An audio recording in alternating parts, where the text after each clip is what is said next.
Olá, queridos. Eu senti da parte de Deus, dentro da função que eu tenho de instruir, de ensinar vocês, a necessidade da gente conversar um pouquinho a respeito do livro de Apocalipse. Nesse mês nós estamos lendo esse livro e é um livro difícil, complicado, é um livro complexo, difícil de entender, porém é um livro extremamente abençoador.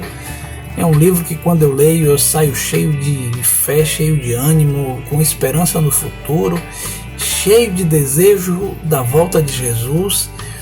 Eu acho que devemos sim avançar na leitura desse livro, mas eu quero trazer aqui para vocês algumas instruções que nos dará condição de ter uma caminhada mais segura na leitura desse livro. Acontece que esse livro, muitas vezes, ao invés de nos trazer firmeza, pode nos trazer confusão, pode nos deixar mais confusos ainda. E queremos que essa leitura seja uma leitura fortalecedora para nós. Eu me batizei aos 11 anos de idade, hoje eu tenho 47, e eu ouvi muitas teorias a respeito da volta de Jesus, a respeito do tempo do fim. E chegou um determinado momento em que eu resolvi não tocar mais nesse assunto, não falar mais nele, a manter apenas a esperança, a viver como se Cristo voltasse amanhã, a viver na expectativa da volta de Cristo, mas não queria mais me envolver com esse tema, de chegar a discutir pontos a respeito desse tema, porque isso me deixava sinceramente confuso. E eu quero que os irmãos tenham uma leitura abençoada e não passem por confusão. Para isso é preciso algumas instruções. Eu queria começar com os amados com a leitura de 1 Coríntios capítulo 4, versículo 6. Paulo diz assim: Irmãos, apliquei essas coisas a mim e a Apolo por amor a vocês, para que aprendam de nós o que significa não ultrapassem o que está escrito. Assim, ninguém se orgulhe a favor de um homem em detrimento de outro. Se você for ler a primeira carta aos Coríntios, você vai ver que havia muita confusão na igreja, havia muita divisão na igreja, uma série de problemas. Parece ter sido a igreja mais problemática ali entre as igrejas que Paulo cuidava. E uma das razões era que os irmãos não eram muito fiéis ao que estava escrito, havia um pouco de falta de cuidado nessa questão e acabava causando divisão na igreja. É uma coisa muito séria, a gente precisa ter o mesmo pensamento, precisa ter a mesma linguagem, isso até dificulta as pessoas a crerem em Jesus. E quanto mais o livro dá abertura para se ter várias interpretações, maior é a chance da gente ter confusão. Então, primeira coisa, não podemos passar do que está escrito, temos que ser fiéis ao que está escrito. Em Apocalipse 22, 19, o João traz uma outra exortação a gente. Ele diz assim: se alguém tirar alguma palavra desse livro da profecia, Deus tirará dele a sua parte na árvore da vida e na cidade santa, que estão descritas neste livro. Aqui já é uma exortação no sentido de não deixar de crer em nada do que está escrito, não deixar de viver nada do que está escrito. Eu não posso nem tirar e nem acrescentar, eu preciso ser fiel ao que está escrito. Em 2 Pedro capítulo 3, versículo 16, Pedro nos faz uma advertência. Ele fala que Paulo escreve da mesma forma em todas as suas cartas, falando nelas destes assuntos, aqui dos assuntos tratados lá na carta de Pedro. Suas cartas contêm algumas coisas difíceis de entender, as quais os ignorantes e instáveis torcem, como também fazem com as demais escrituras, para a própria perdição deles. Olha só, queridos, os escritos de Paulo tinham algumas coisas que Paulo escrevia e eram difíceis de entender, e os inconstantes e ignorantes torciam. Da mesma forma também pode acontecer com o livro de Apocalipse. E quando é que a gente não torce? Quando a gente tem instrução, quando a gente não é inconstante, quando a gente é firme. Quem são os inconstantes? São aqueles de fé dobre, de ânimo dobre, aqueles que ora crê, ora não crê, e aqueles que muitas vezes se deixam levar pelos sentimentos. nós somos conduzidos pela fé, e a fé é algo assim, cremos, mas a fé não é algo irracional, a fé é algo da razão também, que a razão equilibra a fé, e a gente precisa ter determinados cuidados. A escatologia é um tema difícil, é um tema complicado, e eu queria dizer algumas razões por que esse tema é complicado. Primeiramente, é porque trata-se do futuro. Eu sei o passado, eu tenho uma noção clara do presente, mas com relação ao futuro que não aconteceu ainda, é mais difícil da gente saber. E logo quando a gente vai estudar algo que se fale sobre o futuro, vai envolver previsões, vai envolver especulações. Também isso vai dar margem a muita criatividade, a nossa mente é muito criativa e de repente a gente pode confundir aquilo que estamos imaginando com aquilo que Deus falou, e aí pode se tornar uma grande confusão. É um livro, o livro de Apocalipse é um livro que mexe com muitas alegorias, metáforas, como eu disse aqui no início. O livro foi escrito meio que para que só os cristãos entendessem na época, porque eles achavam que o imperador provavelmente seria o anticristo, então eles escrevem de maneira meio por códigos, então usam muitas alegorias, o cavalo branco, o dragão, a mulher sentada sobre o monte, aí tem uma série de coisas assim. E por ser uma área de previsão, de especulação, e que mexe muito com a nossa criatividade, também vai mexer muito com o nosso emocional. Fala de morte, fala da volta de Cristo, fala do juízo, fala do juízo das nações, e isso certamente mexe muito com a gente. Desde as pessoas mais racionais, as mais emotivas, elas vão ser mexidas. Então isso dá margem mais ainda para erros. A compreensão errada a respeito do final dos tempos nos deixaria vulneráveis aos falsos profetas. No livro de Lucas, capítulo 21, fala que esse tempo do fim seria marcado pela presença de muitos se dizendo Cristo, se dizendo o enviado de Deus, muito assumindo posição de profeta, daquele que fala da parte de Deus. Mas o texto de Mateus, capítulo 7, diz que muitos naquele dia ouviriam: não vos conheço. E tentarão se defender dizendo: mas Senhor, em teu nome não profetizamos, não fizemos maravilhas, não operamos sinais, etc. E Jesus vai dizer: nunca vos conheci, apartai-vos de mim, vós que praticais iniquidade. Jesus ali naquele capítulo 7 de Mateus ensina que um bom obreiro não é reconhecido pelos seus dons, mas ele é reconhecido pelo seu caráter, reconhecido pelo seu fruto. Esse livro de Apocalipse, ele está marcado por uma aura de mistério muito grande, e é um campo muito fértil para heresias, é um campo muito fácil para se inventar 1001 teorias. Até os mais gabaritados estudiosos e os pastores com quem andamos, aqueles que são mais antigos e mais experientes, todos eles reconhecem o quanto é difícil entender o livro de Apocalipse. Por isso a gente precisa ter bastante cuidado quando a gente lê esse livro. Outro ponto importante a considerar é que os equívocos que ao longo da história os cristãos cometeram a respeito dos temas escatológicos causaram muito dano à credibilidade do Evangelho, à credibilidade do próprio tema a respeito da volta de Jesus. Como eu disse para vocês, eu mesmo passei muito tempo com muita dificuldade de crer. Eu lembro que eu fui a um retiro onde estava Ivan Baker, e eu fui mais para estar com os irmãos. O assunto não me atraía muito devido a eu estar um pouco confuso em relação a esse assunto. E eu lembro que Ivan Baker, ele disse assim que disse: olha, a respeito desse assunto nós sabemos muito pouco.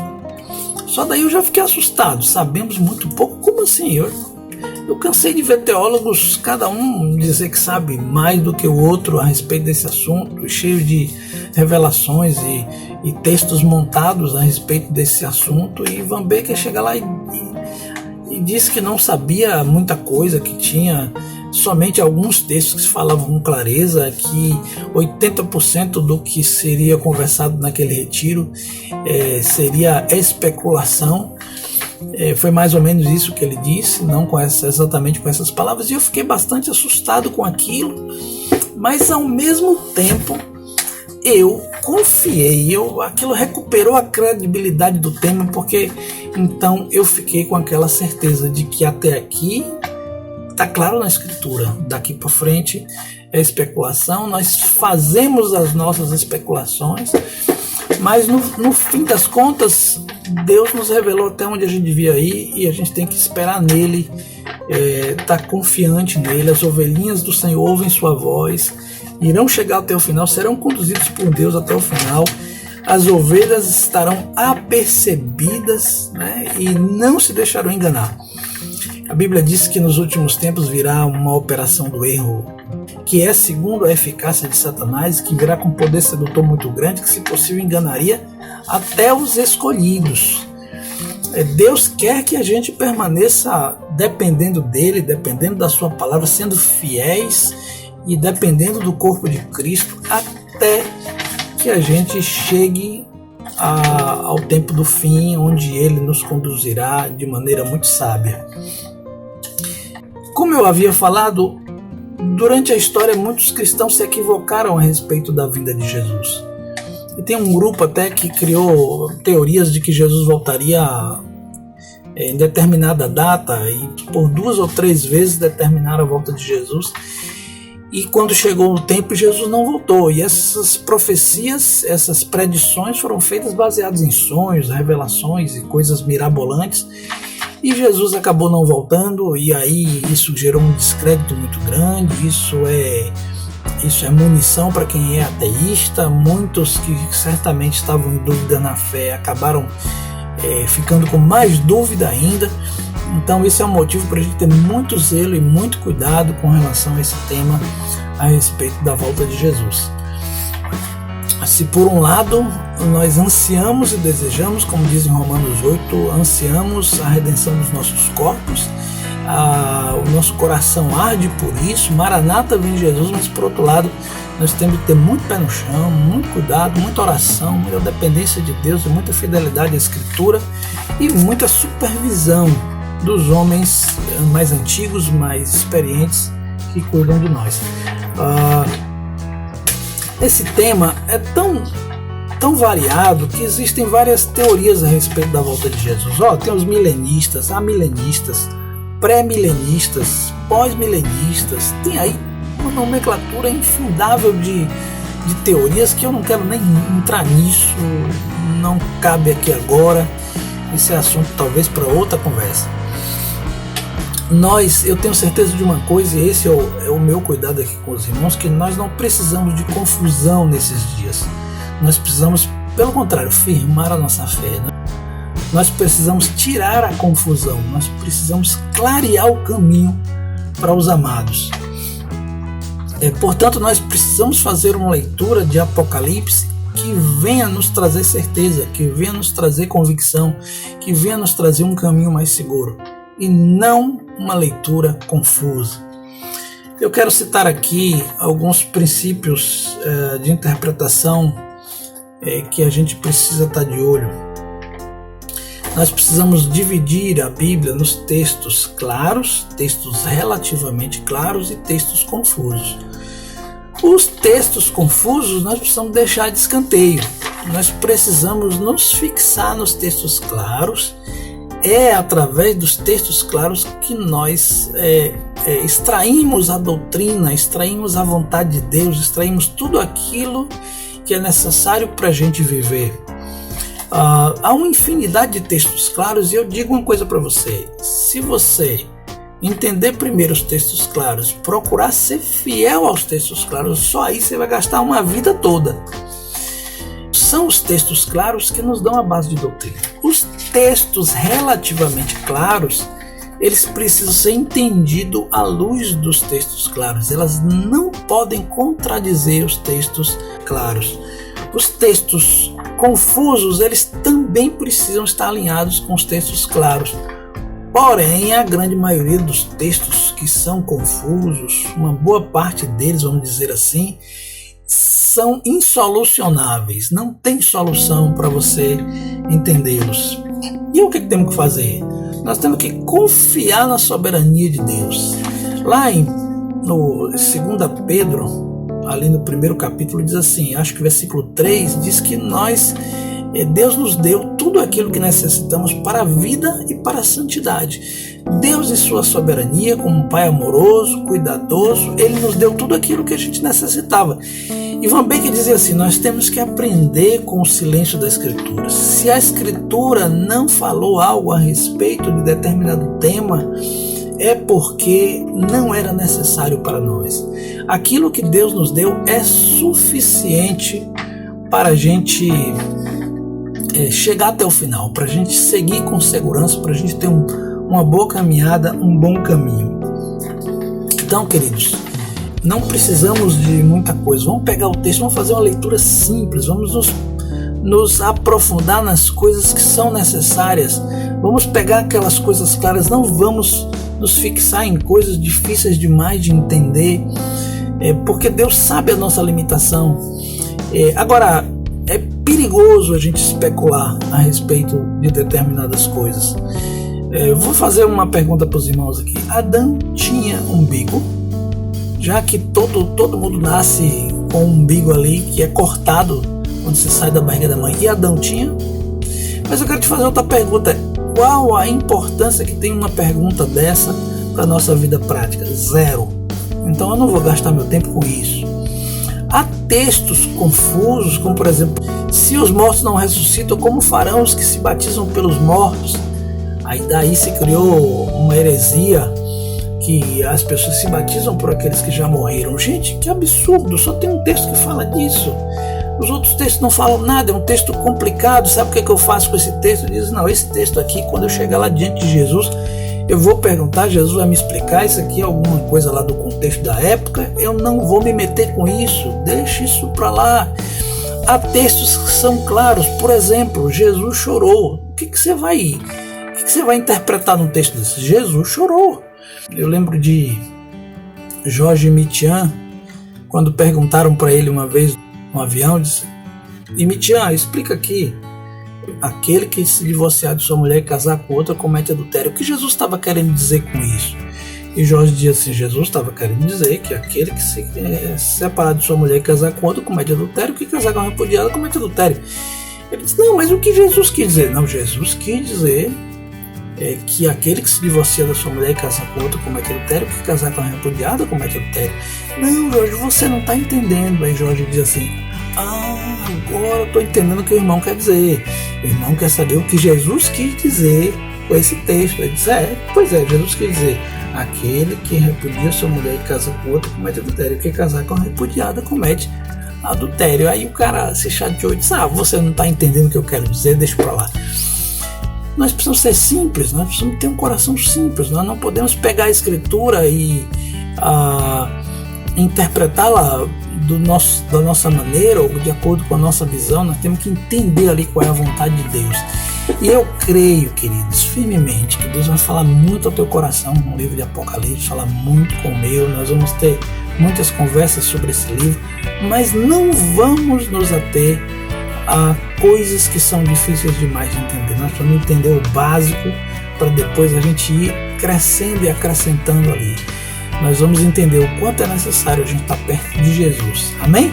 Que o Senhor abençoe e tenhamos uma leitura maravilhosa desse livro chamado Apocalipse, a revelação de Deus que deu a Jesus. Jesus mandou por um anjo, o anjo apresentou a João, arrebatou João, levou João para a presença de Jesus. João viu, João caiu feito morto, porque aquela visão era tão gloriosa. Estava ali o princípio, o alfa, o ômega, o princípio, o fim, o criador de todas as coisas, aquele que nos salvou, o primogênito de toda a criação. Estava ali cara a cara. Eu acho que eu não resistiria, não. Eu acho que eu morria. Eu não sei, né, o que aconteceu. Essa visão é maravilhosa demais para mim. Mas quando eu penso, eu entrei no segundo capítulo de Apocalipse, tendo visto essa visão, eu entrei assim extasiado, cheio de fé em Jesus. Que o Senhor abençoe os amados.